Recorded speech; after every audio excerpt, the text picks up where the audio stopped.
Students, കഴിഞ്ഞ ദിവസത്തെ ക്ലാസ്സിൽ നിന്ന് നന്നായിട്ട് പഠിച്ചോ? അപ്പൊ ഇനി അടുത്ത ഭാഗമാണ് നമ്മൾ പഠിക്കാൻ പോകുന്നത്.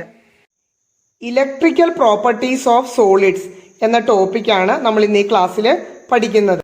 ഈ ടോപ്പിക്കിൽ നിന്നും വിവിധ വർഷങ്ങളിൽ ചോദിച്ചിരിക്കുന്ന ചോദ്യങ്ങളാണിത്. ഇത് നിങ്ങളൊന്ന് എഴുതി സൂക്ഷിക്കുക. നിങ്ങൾക്ക് ആ പേജിൽ തന്നെ എഴുതി സൂക്ഷിക്കാം. അതിനുശേഷം ഈ വീഡിയോ ക്ലാസ് തീരുമ്പോൾ ഒന്നുകൂടി ഈ ക്വസ്റ്റ്യൻസ് എടുത്തു വെച്ച് ഇതിലെ എല്ലാ പോയിന്റ്സും നമുക്കറിയാമോ എന്ന് പരിശോധിക്കുകയും ചെയ്യുക. ഞാൻ തരുന്ന ഓരോ ക്ലാസ്സിലും അതിലെ ആശയങ്ങൾ പഠിപ്പിക്കുന്നതിനോടൊപ്പം നമ്മൾക്ക് പരീക്ഷയ്ക്ക് അതിൽ നിന്ന് ഏത് രീതിയിലെല്ലാം ചോദ്യങ്ങൾ ചോദിക്കും എന്നുകൂടി തരാറുണ്ട്. അതുകൊണ്ട് പരീക്ഷയ്ക്ക് നല്ല മാർക്ക് കിട്ടാനും കൃത്യമായ നോട്ട് തയ്യാറാക്കാനും ഈ ക്ലാസ്സുകൾ ഉപയോഗിക്കാം. കെമിസ്ട്രി പഠിക്കുന്നത് കെമിസ്ട്രി വിത്ത് സ്മിത ടീച്ചർ എന്ന യൂട്യൂബ് ചാനലിൽ സ്മിത ടീച്ചറിനോടൊപ്പമാണ്. ഈ ക്ലാസ്സുകൾ നിങ്ങൾക്ക് ഉപകാരമാകുന്നുവെങ്കിൽ ക്ലാസ്സുകൾ ലൈക്ക് ചെയ്യണം, നിങ്ങളുടെ ഫ്രണ്ട്സിനൊക്കെ ഷെയർ ചെയ്യണം. ഇതുവരെ ഈ ക്ലാസ്സുകൾ സബ്സ്ക്രൈബ് ചെയ്തിട്ടില്ല എങ്കിൽ തുടർച്ചയായി ക്ലാസ്സുകൾ കിട്ടാനും എൻ്റെ കൂടെ പഠിക്കാനും ഈ ക്ലാസ്സുകളെ സപ്പോർട്ട് ചെയ്യാനും വേണ്ടി മറക്കാതെ സബ്സ്ക്രൈബും ചെയ്യണം കേട്ടോ. കണ്ടക്ടിവിറ്റിയുടെ അടിസ്ഥാനത്തിൽ solids are classified into 3 types: conductors, insulators and semiconductors. Conductors എന്ന് പറയുമ്പോഴോ solids have high conductivity and are good conductors of electricity. ഇൻസുലേറ്റേഴ്സോ solids have very low conductivity and are insulators of electricity. എന്ന് വെച്ചാൽ they are not conducting. Semi conductors എന്ന് പറഞ്ഞു കഴിഞ്ഞാൽ their conductivity will be in between conductors and insulators. Semi conductors have conductivity intermediate between conductors and insulators. ഇനി ഇതിൽ നിന്നും ചോദിക്കാവുന്ന ഏറ്റവും പ്രധാനപ്പെട്ട ക്വസ്റ്റ്യൻ ആണ് explain conductors, insulators and semi conductors based on band theory. അപ്പൊ അത് അങ്ങ് പറയുന്നതിന് മുമ്പ് ആദ്യം ബാൻഡ് എന്താണ്, ബാൻഡ് തിയറി എന്താണ് നമുക്കൊന്ന് അറിയണ്ടേ. ബാൻഡ് എന്താന്ന് പഠിക്കാൻ വേണ്ടി, വാലൻസ് ബാൻഡ്, കണ്ടക്ഷൻ ബാൻഡ് ഒക്കെ പഠിക്കാൻ വേണ്ടി നമ്മൾ ഫസ്റ്റ് ഇയറിൽ പഠിച്ച കെമിക്കൽ ബോണ്ടിങ്ങിനെ കുറിച്ച് ചെറുതായിട്ടൊന്ന് ഓർക്കേണ്ടതുണ്ട്. അത് ഓർത്തോ എന്നൊന്നും ഞാൻ പറയണില്ല, നേരെ അങ്ങ് നിങ്ങൾക്ക് പറഞ്ഞു തരികയാണ്. ഒരു സോളിഡ് അല്ലെങ്കിൽ ഒരു സബ്സ്റ്റൻസ് ഫോം ചെയ്ത് കഴിയുമ്പോൾ ആറ്റംസോ മോളിക്യൂൾസോ കമ്പൈൻ ചെയ്യുന്നു. അപ്പൊ ഇതിൽ കൊടുത്തിരിക്കുന്ന ഓരോ പാർട്ടിക്കിളിനെയും ഒന്നുകിൽ ആറ്റമായിട്ടോ അല്ലെങ്കിൽ മോളിക്യൂൾ ആയിട്ടോ കണക്കാക്കാം. ആറ്റമോ മോളിക്യൂളോ ഒക്കെ ഉണ്ടാകുമ്പോൾ നിങ്ങൾക്ക് അവ കമ്പൈൻ ചെയ്യുമ്പോൾ ആറ്റം ആണെങ്കിൽ ആറ്റോമിക് ഓർബിറ്റൽ ചേർന്ന് മോളിക്കുലാർ ഓർബിറ്റൽ ഉണ്ടാകുന്നു. അപ്പൊ 2 തരം മോളിക്കുലാർ ഓർബിറ്റൽ ഉണ്ടാകുന്നു നിങ്ങൾ ഓർക്കുന്നുണ്ടാവും. അത് ഒന്ന് ബോണ്ടിങ് മോളിക്കുലാർ ഓർബിറ്റലുകളെയാണ് ഞാൻ വര കൊണ്ട് സൂചിപ്പിച്ചത്. വര കൊണ്ട് സൂചിപ്പിക്കാനും ഒരു കാര്യമുണ്ട്. ഓർബിറ്റൽ എന്ന് പറയുന്നത് നമ്മൾ ഇനി പതുക്കെ മാറ്റി എനർജി ലെവൽ എന്ന് പറയണം. എനർജി ലെവൽ, ഇലക്ട്രോൺ ഇരിക്കാൻ സാധ്യതയുള്ള എനർജി ലെവൽ എന്ന് കേൾക്കുമ്പോൾ എന്ത് വിചാരിക്കണം? ഓർബിറ്റൽ. ഇനി എനർജി കൂടിയ രണ്ടാമത്തെ തരം എന്തായിരുന്നു? Anti bonding. ഇത് ബോണ്ടിങ്, ഇത് ആന്റി ബോണ്ടിങ് മോളിക്കുലാർ ഓർബിറ്റൽ ഉണ്ടാവും. ഇതിൽ കൂടിയാണ് ഓരോ മോളിക്യൂളിലെയും ഇലക്ട്രോണുകൾ ഒക്യുപ്പൈ ചെയ്യുക. എനർജി കുറഞ്ഞ ഭാഗത്ത് ഒക്യുപ്പൈ ചെയ്ത ശേഷം എനർജി കൂടിയ ഭാഗത്തേക്ക് ഒക്യുപ്പൈ ചെയ്ത് വരികയാണ് ചെയ്യാറ്. അങ്ങനെ എവിടെയാണോ ഏറ്റവും അവസാനം ഇലക്ട്രോൺ ഒക്യുപ്പൈ ചെയ്ത്, നമുക്ക് ഉദാഹരണത്തിന് ഇവിടെയാണ് നമ്മൾ എടുക്കാം.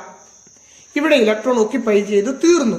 അപ്പോൾ ഏറ്റവും ലാസ്റ്റ് ഇലക്ട്രോൺ ഒക്യുപ്പൈ ചെയ്ത ഓർബിറ്റലിന്റെ പേരാണ് വാലൻസ് ഓർബിറ്റൽ, വാലൻസ് ഷെൽ അല്ലെങ്കിൽ വാലൻസ് എനർജി ലെവൽ എന്ന് പറയാം. അപ്പോൾ എനർജി കുറഞ്ഞ ലെവലിൽ ഇലക്ട്രോൺ ഒക്യുപ്പൈ ചെയ്ത, ഏറ്റവും അവസാനം ഒക്യുപ്പൈ ചെയ്ത എനർജി ലെവലിനെയാണ് വാലൻസ് എനർജി ലെവൽ എന്ന് പറയുന്നത്. അതിനെ തന്നെയാണ് വാലൻസ് എനർജി ബാൻഡ്, വാലൻസ് ബാൻഡ് എന്ന് ഉദ്ദേശിക്കുന്നതും. അപ്പോൾ ഓർബിറ്റലിനെ തന്നെയാണ് എനർജി ലെവൽ എന്ന് പറഞ്ഞത്, എനർജി ലെവലിനെ തന്നെയാണ് നമ്മൾ ബാൻഡ് എന്ന് പറഞ്ഞത്. സിമ്പിളായില്ലേ? അതായത് ഇലക്ട്രോൺ ഒക്യുപ്പൈ ചെയ്തതിൽ ഏറ്റവും അവസാനം ഒക്യുപ്പൈ ചെയ്തത് വാലൻസ് ഷെല്ല് അഥവാ വാലൻസ് ഓർബിറ്റൽ. അങ്ങനെ അവസാനം ഇലക്ട്രോൺ ഒക്യുപ്പൈ ചെയ്ത എനർജി ലെവലിനെ നമ്മൾ എന്ത് വിളിക്കുന്നു? വാലൻസ് ബാൻഡ്. അപ്പോൾ നമുക്ക് ബോണ്ടിങ് മോളിക്കുലാർ ഓർബിറ്റിലും ഉണ്ടായിരുന്നു, ആന്റി ബോണ്ടിങ് മോളിക്കുലാർ ഓർബിറ്റിലും ഉണ്ടായിരുന്നു. ആന്റി ബോണ്ടിങ്ങിന്റെ പ്രത്യേകത എന്തായിരുന്നു? എനർജി കൂടിയത്. അപ്പൊ ഇവിടെ വരെ വന്ന് വാലൻസ് ബാൻഡ് തീർന്നു. ഇനി ബാക്കി ഇലക്ട്രോൺ ഓക്യുപ്പൈ ചെയ്തിട്ടില്ലാത്ത എനർജി ലെവൽസിനെയാണ് കണ്ടക്ഷൻ ബാൻഡ് എന്ന് പറയുന്നത്. ഇലക്ട്രോൺ ഓക്യുപ്പൈ ചെയ്തിട്ടില്ലാത്ത, ഇനി വാലൻസ് ഈ ബോണ്ടിങ് മുഴുവൻ നിറഞ്ഞു, എന്നിട്ട് ഒരു ഇലക്ട്രോൺ പോയി ആന്റി ബോണ്ടിങ്ങിലും കയറി ഇരുന്നു എന്ന് വിചാരിക്കുക. അപ്പൊ അവിടെ വരെ ആകും കേട്ടോ നമ്മുടെ ബാലൻസ് ബാൻഡ്. അല്ലാതെ ബോണ്ടിങ് മാത്രമല്ല ബാലൻസ് ബാൻഡ്. ഇലക്ട്രോൺ എവിടെ വരെ ഇരിക്കുന്നോ അവിടെ വരെ ബാലൻസ് ബാൻഡും, ഇലക്ട്രോൺ ഓക്യുപ്പൈ ചെയ്യാത്ത എനർജി കൂടിയ മോളിക്കുലാർ എനർജി ലെവൽസിനെ കണ്ടക്ഷൻ ബാൻഡ് എന്നും പറയാം. അപ്പൊ വളരെ സിമ്പിളായിട്ട് വാലൻസ് ബാൻഡ് കണ്ടക്ഷൻ ബാൻഡ് മനസ്സിലായോ? മോളിക്കുലാർ ഓർബിറ്റൽ ഫോം ചെയ്യുമ്പോൾ ഇലക്ട്രോൺ എനർജി കുറഞ്ഞ ലെവലുകളിൽ ഒക്യുപ്പൈ ചെയ്യും. അങ്ങനെ ഒക്യുപ്പൈ ചെയ്യുന്നതിൽ ഏറ്റവും അവസാനം ഒക്യുപ്പൈ ചെയ്ത്, അത് ബോണ്ടിങ് ആണെങ്കിലും വേണ്ടില്ല, ആന്റി ബോണ്ടിങ് ആണെങ്കിലും കുഴപ്പമില്ല, അവസാനം ഒക്യുപ്പൈ ചെയ്ത ബാൻഡിനെയാണ്, എനർജി ലെവലിനെയാണ് നമ്മൾ വാലൻസ് ബാൻഡ് എന്ന് പറയുന്നത്. അവസാന ഇലക്ട്രോൺ അല്ലേ, ന്യൂക്ലിയസിന് വലിയ അട്രാക്റ്റീവ് പവർ ഒന്നും അതിന്റെ മുകളിൽ ഇല്ല. അതുകൊണ്ട് that is free to move. ഒരു എനർജി കിട്ടിയാൽ, ഇലക്ട്രിക്കൽ എനർജി ആയിട്ടോ എന്തെങ്കിലും ഒരു എനർജി കിട്ടിയാൽ, ഈ വാലൻസ് ബാൻഡിൽ ഇരിക്കുന്ന ഇലക്ട്രോണിന് കണ്ടക്ഷൻ ബാൻഡിലേക്ക് മൂവ് ചെയ്യാൻ സാധിക്കുമെന്നും ഓർത്തിരിക്കുക. വാലൻസ് ബാൻഡിലുള്ള electrons are free to move. Conduction ബാൻഡോ എം ടി ആണ്. കണ്ടക്ഷൻ ബാൻഡ് എന്തായാലും എം ടി ആയിരിക്കും. പക്ഷേ അതിന് ഇങ്ങനെ മൂവ് ചെയ്ത് വരുന്ന ഇലക്ട്രോണിനെ സ്വീകരിച്ച് അവിടെ ഇരുത്താനായിട്ട് പറ്റും. അപ്പോൾ കണ്ടക്ഷൻ ബാൻഡ് എം ടി ആണ്, പക്ഷേ ഫ്രീ ആയിട്ട് മൂവ് ചെയ്ത് വരുന്ന ഇലക്ട്രോണെ അക്സെപ്റ്റ് ചെയ്യാനായിട്ട് സാധിക്കും. ഇനി കണ്ടക്ഷൻ ബാൻഡിനും വാലൻസ് ബാൻഡിനും ഇടയിലുള്ള എനർജി ഗ്യാപ്പ്, ഇതൊരു ഗ്രാഫ് പോലെ വരച്ചേക്കുകയാണെങ്കിൽ ഇവിടെ ഒരു എനർജി ഗ്യാപ്പ് വന്നു. ആ എനർജി ഗ്യാപ്പിനെയാണ് ഫോർബിഡൻ ബാൻഡ്, നമ്മുടെ പുസ്തകത്തിൽ ഫോർബിഡൻ ഗ്യാപ്പ് എന്നാണ് പറഞ്ഞിരിക്കുന്നത്. വാലൻസ് ഇലക്ട്രോൺ ഇരിക്കുന്ന എനർജി ലെവലിനെ വാലൻസ് ബാൻഡ് എന്നും, വാലൻസ് ഇലക്ട്രോൺ ഒരു ഇലക്ട്രോണും ഇല്ലാത്ത വാലൻസ് ഇലക്ട്രോണിനേക്കാൾ എനർജി കൂടിയ മോളിക്കുലാർ ലെവലിനെ കണ്ടക്ഷൻ ബാൻഡ് എന്നും, കണ്ടക്ഷൻ ബാൻഡും വാലൻസ് ബാൻഡും തമ്മിലുള്ള എനർജി ഗ്യാപ്പിനെ ഫോർബിഡൻ ബാൻഡ് എന്നും പറയുന്നു. ഇപ്പോൾ ബാൻഡുകൾ എന്താന്ന് മനസ്സിലായതോടുകൂടി നമുക്ക് ഓരോ ബാൻഡ് തിയറിയുടെ അടിസ്ഥാനത്തിൽ കണ്ടക്ടേഴ്സ് എന്താണ്, ഇൻസുലേറ്റേഴ്സ് എന്താണ്, സെമി കണ്ടക്ടേഴ്സ് എന്താണെന്ന് പറയാം. The gap between filled balance band and conduction band is small. ആ ഗ്യാപ്പില്ലേ നമ്മൾ കാണിച്ചെന്ന ഫോർബിഡൻ ബാൻഡ്, അത് വളരെ സ്മോളോ അല്ലെങ്കിൽ കണ്ടക്ഷൻ ബാൻഡും ബാലൻസ് ബാൻഡും കൂടി അങ്ങോട്ട് ഓവർലാപ്പ് ചെയ്തിരിക്കുകയോ ചെയ്യുകയാണെങ്കിൽ ദാറ്റ് ഈസ് കോൾഡ് കണ്ടക്ടേഴ്സ്. അപ്പോഴോ electron can flow easily under applied electric field. ഒരു ഇലക്ട്രിക് ഫീൽഡ് അപ്ലൈ ചെയ്താൽ ഇലക്ട്രോൺസിന് വാലൻസ് ബാൻഡിൽ നിന്ന് കണ്ടക്ഷൻ ബാൻഡിലേക്ക് കയറാം. കാരണം എന്താ, ഫോർബിഡൻ ബാൻഡ് ചിലപ്പോൾ ഇല്ല. അപ്പോൾ മെറ്റൽസ് ഷോ കണ്ടക്ടിവിറ്റി, മെറ്റൽസിലാണ് ഇത് കാണുന്നത്. ഇൻസുലേറ്ററിലാണെങ്കിലോ ആ നോട്ടുകൾക്ക് നല്ല സാദൃശ്യത്തിലാണ് എഴുതിയേക്കുന്നത്. Gap field between valence band and conduction band is very large. എന്ത് കാണിച്ചാലും, എന്തെല്ലാം ഇലക്ട്രിക്കൽ എനർജി അല്ല, എന്ത് എനർജി കൊടുത്താലും electron can flow from valence band to conduction band. So ഇലക്ട്രിസിറ്റിക്ക് ഫ്ലോ ചെയ്യാനായിട്ട് പറ്റിയല്ല ഇൻസുലേറ്ററിൽ. ഇനി സെമി കണ്ടക്ടേഴ്സിലാണെങ്കിലോ the gap between filled band, valence band and conduction band is small. So some electrons may jump from valence band to conduction band and show some electricity. അതാണ് semi കണ്ടക്ടേഴ്സിൽ. മുഴുവൻ ഇലക്ട്രോണിനൊന്നും ഒരു കുറച്ച് ഗ്യാപ്പ് ഉണ്ടാവും. ഇനി ഈ ഗ്യാപ്പൊക്കെ കാണിക്കുന്ന ഒരു ചിത്രവും കൂടെ വരച്ചു വെച്ചാൽ നമുക്ക് ഫുൾ മാർക്ക് കിട്ടും. ആ വാലൻസ് ബാൻഡിന്റെ ഒരു ചിത്രം, കണ്ടക്ഷൻ ബാൻഡ് തമ്മിലുള്ള ഗ്യാപ്പ്, ഇതൊക്കെ കാണിക്കുന്ന ഒരു ചിത്രവും കൂടെ വരച്ചാൽ ഈ ആൻസർ അടിപൊളിയായി. ഒരു എനർജി ഡയഗ്രം നമ്മൾ വാലൻസ് ബാൻഡിന്റെയും കണ്ടക്ഷൻ ബാൻഡിന്റെയും ഒക്കെ വരയ്ക്കുകയാണെങ്കിൽ കണ്ടക്ടറിനും ഇൻസുലേറ്ററിനും സെമി കണ്ടക്ടറിനും എങ്ങനെ ഇരിക്കും നോക്കാം. നമ്മൾ ബാലൻസ് ബാൻഡ് ഇങ്ങനെ ഇത് എല്ലായിടത്തും വാലൻസ് ബാൻഡാണ് ഈ സൂചിപ്പിച്ചേക്കുന്നത്. വാലൻസ് ബാൻഡ്. ഇനി കണ്ടക്ടറിൽ നിങ്ങൾക്കറിയാം വാലൻസ് ബാൻഡും കണ്ടക്ഷൻ ബാൻഡും തമ്മിൽ രണ്ടും നമുക്കൊരു സ്ക്വയർ വെച്ച് ഉപയോഗിക്കാം. കണ്ടക്ഷൻ ബാൻഡിനെയും കണ്ടക്ഷൻ ബാൻഡുമായിട്ട് ഗ്യാപ്പ് ഇല്ല അല്ലെങ്കിൽ ഓവർലാപ്പ് ചെയ്ത് ഇരിക്കുകയാകുന്ന രീതിയിലാണ് വന്നേക്കുന്നത്.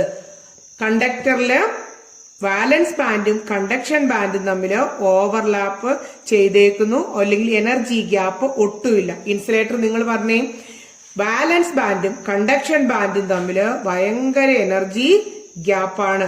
കണ്ടക്ഷൻ ബാൻഡും തമ്മിൽ വലിയ എനർജി ഗ്യാപ്പ് ഉണ്ട്. അതിന് എന്ത് പറയും? ഫോർബിഡൻ ഗ്യാപ്പ് എന്ന് പറയും. ഫോർബിഡൻ ഗ്യാപ്പ് എന്ന് പറയും. ഇനി സെമി കണ്ടക്ടറിലാണെങ്കിൽ ഓവർലാപ്പ് ചെയ്തിട്ടുമില്ല, ഇത്രയും ഡിസ്റ്റൻസും ഉണ്ടാവില്ല. എന്തൊക്കെ തമ്മില്? വാലൻസ് ബാൻഡും കണ്ടക്ഷൻ ബാൻഡും തമ്മില് ഒരുപാട് ദൂരം ഉണ്ടാകില്ല, എന്നാൽ ഒരു സ്മോൾ എനർജി ഗ്യാപ്പ് ഉണ്ടാകും. Small gap. പൂർണ്ണമായ മാർക്ക് കിട്ടാൻ വേണ്ടി നിങ്ങൾ ഈ ചിത്രവും കൂടെ വരച്ചു നൽകുക. ചിലപ്പോൾ ചോദിക്കുക കണ്ടക്ടറും ഇൻസുലേറ്ററും തമ്മിലുള്ള വ്യത്യാസമായിരിക്കും, അല്ലെ ഇൻസുലേറ്ററും സെമി കണ്ടക്ടറും തമ്മിലായിരിക്കും. അപ്പോൾ ഏതിന്റെയാണോ ചിത്രം വേണ്ടത് അതും ഇതിനു മുമ്പ് പഠിപ്പിച്ച നോട്ടും ചേർത്ത് നിങ്ങൾ നന്നായിട്ട് എക്സാമിന് പ്രസന്റ് ചെയ്യുക. നമ്മുടെ ടോപ്പിക്ക് തീർന്നതാണ്, എന്നാലും ബാലൻസ് ബാൻഡ് കണ്ടക്ഷൻ ബാൻഡ് ഒരാൾക്ക് പറഞ്ഞു കൊടുക്കണം. എങ്ങനെയാണ് നമുക്ക് ഒന്നോടൊന്ന് നോക്കണമെങ്കിൽ നോട്ട് തന്നില്ല എങ്ങനെയാണെന്നോർത്ത് മാത്രം ചിത്രം വരച്ച്, ഇത് നിങ്ങൾ ബുക്കിൽ എഴുതണമെന്നില്ല. എഴുതി വെച്ചാലും പരീക്ഷയ്ക്ക് നമുക്ക് ഇതിൽ നിന്ന് ചോദ്യമൊന്നും ഇല്ല. വാലൻസ് ബാൻഡ് എന്ന് പറഞ്ഞാൽ എന്താണ്? ഇലക്ട്രോൺ ഒക്യുപ്പൈ ചെയ്യുന്ന, ബാലൻസ് ഇലക്ട്രോൺ ഒക്യുപ്പൈ ചെയ്യുന്ന ബാൻഡ് എനർജി ലെവലാണ് വാലൻസ് ബാൻഡ് കൊണ്ട് ഉദ്ദേശിക്കുന്നത്. വാലൻസ് ഇലക്ട്രോൺ മൂവ് ചെയ്യാനായിട്ട് പറ്റും, അതിനോട് ഒക്യുപ്പൈ ചെയ്യാനായിട്ട് മൂവ് ചെയ്ത് ചെന്ന് ഒക്യുപ്പൈ ചെയ്യാൻ പറ്റും. സാധാരണയായിട്ട് കണ്ടക്ഷൻ ബാൻഡ് എംറ്റി ആയിട്ടാണ് കിടക്കുന്നത്. ഫോർബിഡൻ ബാൻഡ് വരുമ്പോഴോ, ഫോർബിഡൻ ബാൻഡ് ഒരു energy gap between valence band and conduction band. Conduction in semi conductors കുറച്ചുകൂടി വിശദമായിട്ട് പഠിക്കാനുണ്ട്. അതിന്റെ കണ്ടക്ടിവിറ്റി കൂട്ടാനും കുറയ്ക്കാനും നമുക്ക് സാധിക്കും. ടെമ്പറേച്ചർ കൂട്ടിയാൽ സെമി കണ്ടക്ടറുടെ കണ്ടക്ടിവിറ്റി കൂടും, ചില ഇമ്പ്യൂരിറ്റീസ് ചേർത്ത് കഴിഞ്ഞാൽ കണ്ടക്ടിവിറ്റി കൂടും.